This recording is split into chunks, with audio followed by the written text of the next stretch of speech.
Às vezes não é sobre ver mais, é sobre permitir um novo toque. Porque encontros verdadeiros não fazem barulho, eles não nos atropelam, eles nos atravessam por dentro. Depois de um encontro com Jesus, a gente continua sendo a mesma pessoa, mas algo em nós já não é mais igual. A vida segue, a rotina permanece, os dias continuam acontecendo, mas o jeito de sentir, o jeito de olhar, o jeito de carregar a própria história muda. A gente passa a perceber coisas que antes ignorava: a dor do outro, o próprio limite, a necessidade de ajuda. E é a partir daí que essa história começa. Um homem cego é levado até Jesus. Repare nisso, ele não vai sozinho, alguém o conduz. Porque quando a visão falha ou quando ela está comprometida, a gente precisa de quem ainda enxergue por nós. E isso não é fraqueza, é humanidade. Então, chegar a Betsaida, algumas pessoas levaram a Jesus, um homem cego, e lhe imploraram que o tocasse. Marcos 8, 22 ao 26. Jesus poderia curá-lo à distância, ele já tinha feito isso antes. Mas aqui não, aqui Jesus se aproxima, ele toca, ele se envolve, ele usa saliva, e isso não é um detalhe qualquer.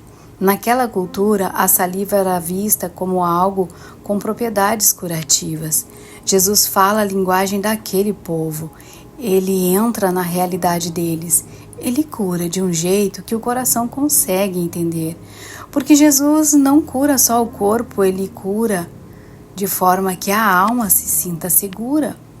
Outro dia, o meu filho machucou o punho. Ele queria lavar o óculos, mas não conseguia.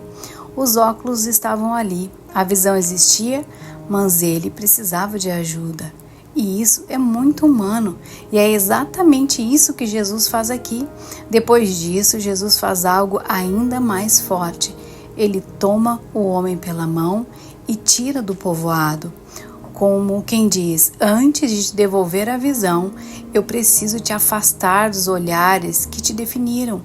Talvez ali ele fosse conhecido apenas como cego, e às vezes o que mais nos impede de enxergar não é a falta de visão, é o excesso de vozes.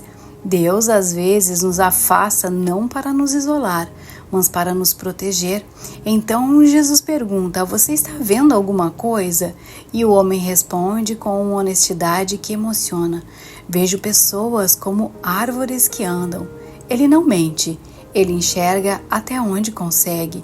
A visão melhorou, mas ainda não está completa. E isso acontece com a gente. Às vezes vemos pessoas, mas não compreendemos.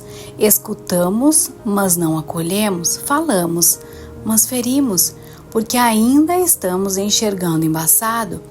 Quem já desceu uma escada no escuro sabe, o perigo não é o degrau alto, é o degrau que a gente não vê. Na vida espiritual é igual. Então Jesus toca novamente, porque Jesus não tem pressa, ele não se incomoda com processos, ele não abandona ninguém no quase.